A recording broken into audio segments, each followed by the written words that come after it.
ಜನಶಕ್ತಿ news ಅರ್ಪಿಸುವ ರಸವತ್ತಾದ ರಸಪ್ರಶ್ನೆ ಕಾರ್ಯಕ್ರಮಕ್ಕೆ ಸ್ವಾಗತ. ವೀಕ್ಷಕರೇ, ಇದು 12ನೇ ಸುತ್ತಿನ ಕಾರ್ಯಕ್ರಮ. ಸರ್ಕಾರಿ ಶಾಲೆಗಳ ಅಭಿವೃದ್ಧಿ ಮತ್ತು ಮಕ್ಕಳ ಸರ್ವತೋಮುಖ ಬೆಳವಣಿಗೆಗೋಸ್ಕರ ಈ ಕಾರ್ಯಕ್ರಮವನ್ನು ಸರ್ಕಾರಿ ಶಾಲೆಗಳಲ್ಲೇ ಪ್ರಮುಖವಾಗಿ ನಾವು ಆಯೋಜನೆ ಮಾಡ್ತಾ ಬಂದಿದ್ವಿ. ಇವತ್ತಿನ ಸಂಚಿಕೆಯಲ್ಲಿ ಬೆಂಗಳೂರಿನ ಯಲಹಂಕ ತಾಲೂಕಿನ ಬ್ಯಾಲ್ದಕೆರೆ ಸರ್ಕಾರಿ ಹಿರಿಯ ಪ್ರಾಥಮಿಕ ಶಾಲೆಯಲ್ಲಿ ನಾವು ಈ ಕಾರ್ಯಕ್ರಮವನ್ನು ಆಯೋಜನೆ ಮಾಡಿದ್ದೀವಿ.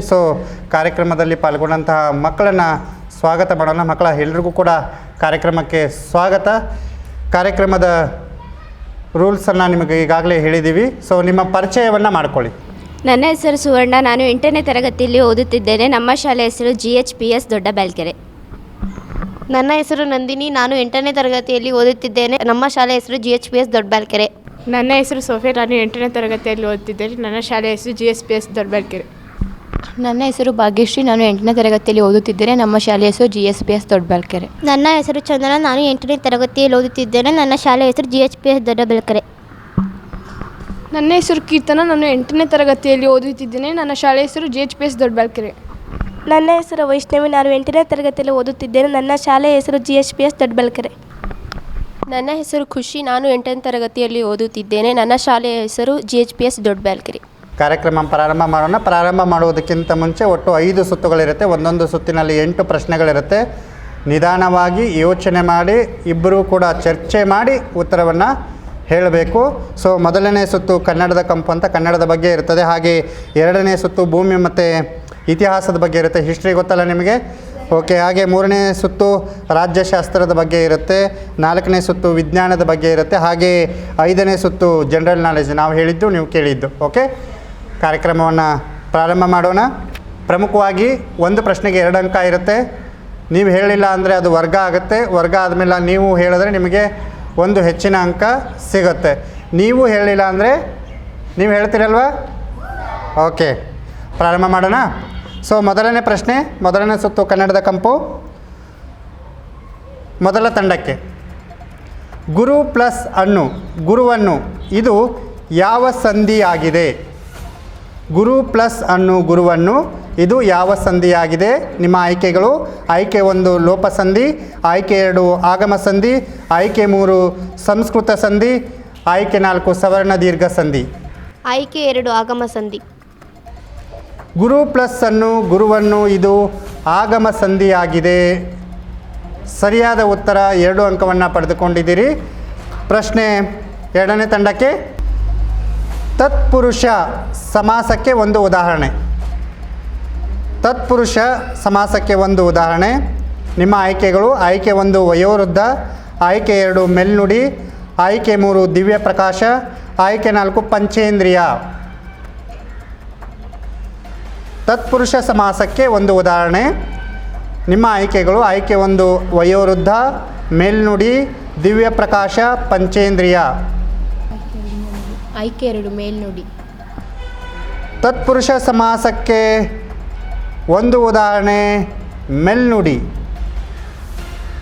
ಉತ್ತರ ತಪ್ಪಾಗಿದೆ. ನಿಮ್ಮ ಪ್ರಶ್ನೆಯನ್ನು ವರ್ಗ ಮಾಡ್ತೀವಿ. 3ನೇ ತಂಡಕ್ಕೆ ಪ್ರಶ್ನೆ. ತತ್ಪುರುಷ ಸಮಾಸಕ್ಕೆ ಒಂದು ಉದಾಹರಣೆ. ನಿಮ್ಮ ಆಯ್ಕೆಗಳು: ಆಯ್ಕೆ 1 ವಯೋವೃದ್ಧ, ಆಯ್ಕೆ 2 ಮೆಲ್ನುಡಿ, ಆಯ್ಕೆ 3 ದಿವ್ಯ ಪ್ರಕಾಶ, ಆಯ್ಕೆ 4 ಪಂಚೇಂದ್ರಿಯ.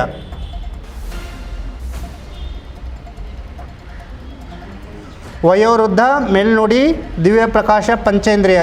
ಆಪ್ಷನ್ ಸಿ ದಿವ್ಯ ಪ್ರಕಾಶ. ತತ್ಪುರುಷ ಸಮಾಸಕ್ಕೆ ಒಂದು ಉದಾಹರಣೆ ದಿವ್ಯ ಪ್ರಕಾಶ.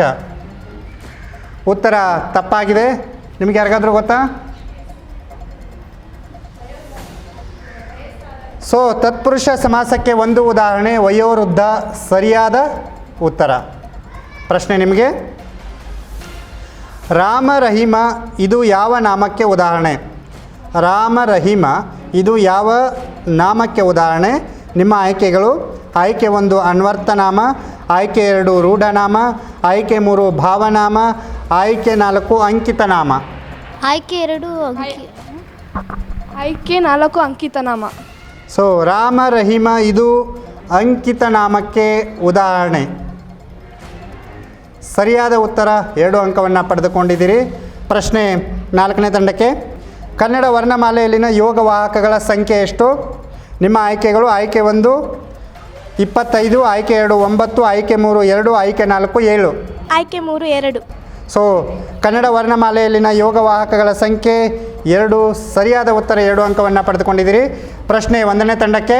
ಕರ್ನಾಟಕದಿಂದ ಮೊದಲ ಭಾರತ ರತ್ನ ಪ್ರಶಸ್ತಿ ಪಡೆದ ವ್ಯಕ್ತಿ ಯಾರು? ಕರ್ನಾಟಕದಿಂದ ಮೊದಲ ರತ್ನ ಪ್ರಶಸ್ತಿ ಪಡೆದ ಮೊದಲ ವ್ಯಕ್ತಿ ಯಾರು? ನಿಮ್ಮ ಆಯ್ಕೆಗಳು: ಆಯ್ಕೆ 1 CNR ರಾವ್, ಆಯ್ಕೆ 2 ಕುವೆಂಪು, ಆಯ್ಕೆ 3 ವಿಶ್ವೇಶ್ವರಯ್ಯ, ಆಯ್ಕೆ 4 ಸಿದ್ದರಾಮಯ್ಯ. ಭಾರತ ರತ್ನ ಪ್ರಶಸ್ತಿ ಪಡೆದ ಕರ್ನಾಟಕದ ಮೊದಲ ವ್ಯಕ್ತಿ. ಆಪ್ಷನ್ 2 ಕುವೆಂಪು. ಕರ್ನಾಟಕದಿಂದ ಮೊದಲ ಭಾರತ ರತ್ನ ಪಡೆದವರು ಕುವೆಂಪು. ಉತ್ತರ ತಪ್ಪಾಗಿದೆ. ನಿಮ್ಮ ಪ್ರಶ್ನೆಯನ್ನು ವರ್ಗ ಮಾಡ್ತೀವಿ 2ನೇ ತಂಡಕ್ಕೆ. ಕರ್ನಾಟಕದಿಂದ ಮೊದಲ ಭಾರತ ರತ್ನ ಪ್ರಶಸ್ತಿ ಪಡೆದ ವ್ಯಕ್ತಿ ಯಾರು? ಕರ್ನಾಟಕದ ಮೊದಲ ಭಾರತ ರತ್ನ ಪ್ರಶಸ್ತಿ ಪಡೆದವರು.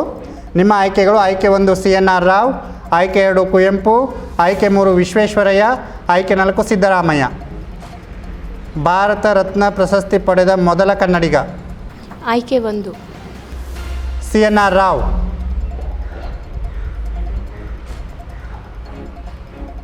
ಉತ್ತರ ತಪ್ಪಾಗಿದೆ. ಸರಿಯಾದ ಉತ್ತರ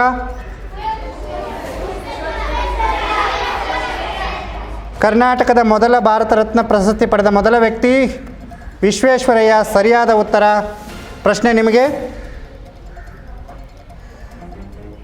ಕನ್ನಡ ಸಾಹಿತ್ಯ ಪರಿಷತ್ತಿನ ಮೊದಲ ಅಧ್ಯಕ್ಷ ಯಾರು?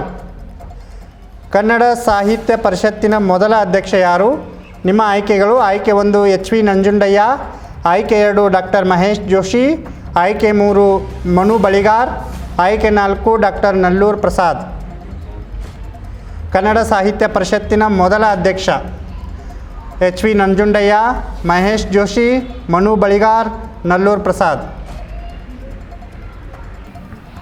ಆಯ್ಕೆ 2 ಡಾಕ್ಟರ್ ಮಹೇಶ್ ಜೋಶಿ.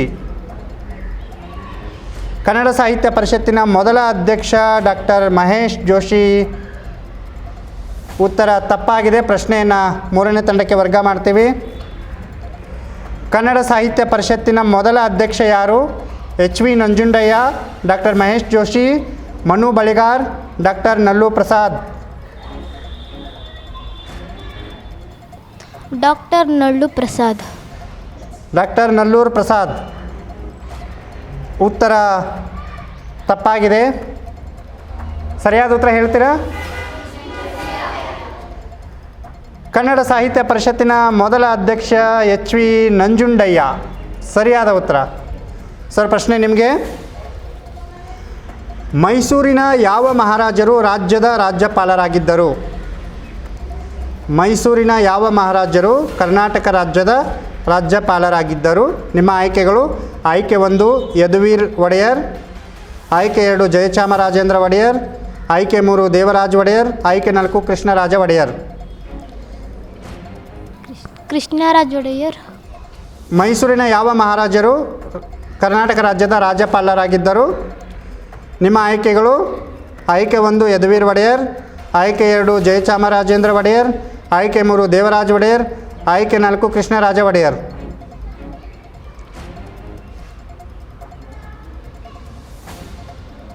ಯೋಚನೆ ಮಾಡಿ ಉತ್ತರವನ್ನು ಹೇಳಿ. ಕರ್ನಾಟಕದ ರಾಜ್ಯಪಾಲರಾಗಿದ್ದ ಮೈಸೂರಿನ ಮಹಾರಾಜರು: ಯದುವೀರ್ ಒಡೆಯರ್, ಜಯಚಾಮರಾಜೇಂದ್ರ ಒಡೆಯರ್, ದೇವರಾಜ ಒಡೆಯರ್, ಕೃಷ್ಣರಾಜ ಒಡೆಯರ್. ಯದುವೀರ್ ಒಡೆಯರ್. ಮೈಸೂರಿನ ಕರ್ನಾಟಕ ರಾಜ್ಯದ ರಾಜ್ಯಪಾಲರಾಗಿದ್ದರು. ಸರಿಯಾಗಿದೆ ಉತ್ತರ. ಸೊ ಉತ್ತರ ತಪ್ಪಾಗಿದೆ. ಪ್ರಶ್ನೆಯನ್ನು 4ನೇ ತಂಡಕ್ಕೆ ವರ್ಗ ಮಾಡ್ತೀವಿ. ಮೈಸೂರಿನ ಯಾವ ಮಹಾರಾಜರು ಕರ್ನಾಟಕ ರಾಜ್ಯದ ರಾಜ್ಯಪಾಲರಾಗಿದ್ದರು? ನಿಮ್ಮ ಆಯ್ಕೆಗಳು: ಆಯ್ಕೆ 1 ಯದುವೀರ್ ಒಡೆಯರ್, ಜಯಚಾಮರಾಜೇಂದ್ರ ಒಡೆಯರ್, ದೇವರಾಜ ಒಡೆಯರ್, ಕೃಷ್ಣರಾಜ ಒಡೆಯರ್. ಸರ್, ಆಯ್ಕೆ 2 ಜಯಚಾಮರಾಜೇಂದ್ರ ಒಡೆಯರ್. ಮೈಸೂರಿನ ಜಯಚಾಮರಾಜೇಂದ್ರ ಒಡೆಯರ್ ಮಹಾರಾಜರು ಕರ್ನಾಟಕ ರಾಜ್ಯದ ರಾಜ್ಯಪಾಲರಾಗಿದ್ದರು. ಸರಿಯಾದ ಉತ್ತರ. 1 ಅಂಕವನ್ನು ಪಡೆದುಕೊಂಡಿದ್ದೀರಿ. ಪ್ರಶ್ನೆ ನಿಮಗೆ: ಮಾಸ್ತಿ ವೆಂಕಟೇಶ್ ಅಯ್ಯಂಗಾರ್ ಅವರ ಕಾವ್ಯನಾಮ ಯಾವುದು? 1 ನಿಮಿಷ. ಮಾಸ್ತಿ ವೆಂಕಟೇಶ್ ಅಯ್ಯಂಗಾರ್ ಅವರ ಕಾವ್ಯನಾಮ ಯಾವುದು? ನಿಮ್ಮ ಆಯ್ಕೆಗಳು: ಆಯ್ಕೆ 1 ಕಾಗಿನೆಲೆ ಆದಿಕೇಶವ, ಆಯ್ಕೆ 2 ಚೆನ್ನಮಲ್ಲಿಕಾರ್ಜುನ, ಆಯ್ಕೆ 3 ಶ್ರೀನಿವಾಸ, ಆಯ್ಕೆ 4 ಮಂಕುತಿಮ್ಮ. ಆಯ್ಕೆ 3 ಶ್ರೀನಿವಾಸ. ಮಾಸ್ತಿ ವೆಂಕಟೇಶ್ ಅಯ್ಯಂಗಾರ್ ಅವರ ಕಾವ್ಯನಾಮ ಶ್ರೀನಿವಾಸ. ಉತ್ತರ ಸರಿಯಾಗಿದೆ, 2 ಅಂಕವನ್ನು ಪಡೆದುಕೊಂಡಿದ್ದೀರಿ. 1ನೇ ಸುತ್ತು ಮುಕ್ತಾಯವಾಗಿದೆ. ಕನ್ನಡದ ಕಂಪು ಈ 1ನೇ ಸುತ್ತಿನಲ್ಲಿ ಯಾವ್ಯಾವ ತಂಡ ಎಷ್ಟು ಅಂಕವನ್ನು ಪಡೆದುಕೊಂಡಿದೆ ನೋಡೋಣ. ಮೊದಲ ಸುತ್ತಿನಲ್ಲಿ ಮೊದಲ ತಂಡ 2 ಅಂಕವನ್ನು ಪಡೆದುಕೊಂಡಿದೆ, ಅಭಿನಂದನೆ. ಹಾಗೆ 2ನೇ ತಂಡ 0 ಅಂಕವನ್ನು ಪಡೆದುಕೊಂಡಿದ್ದೀರಿ, ಚೆನ್ನಾಗಿ ಆಟ ಆಡಿ. ಓಕೆ, 3ನೇ ತಂಡ 2 ಅಂಕವನ್ನು ಪಡೆದುಕೊಂಡಿದ್ದೀರಿ, ಅಭಿನಂದನೆ. ಹಾಗೆ 4ನೇ ತಂಡ 5 ಅಂಕವನ್ನು ಪಡೆದುಕೊಂಡಿದ್ದೀರಿ, ಅಭಿನಂದನೆ.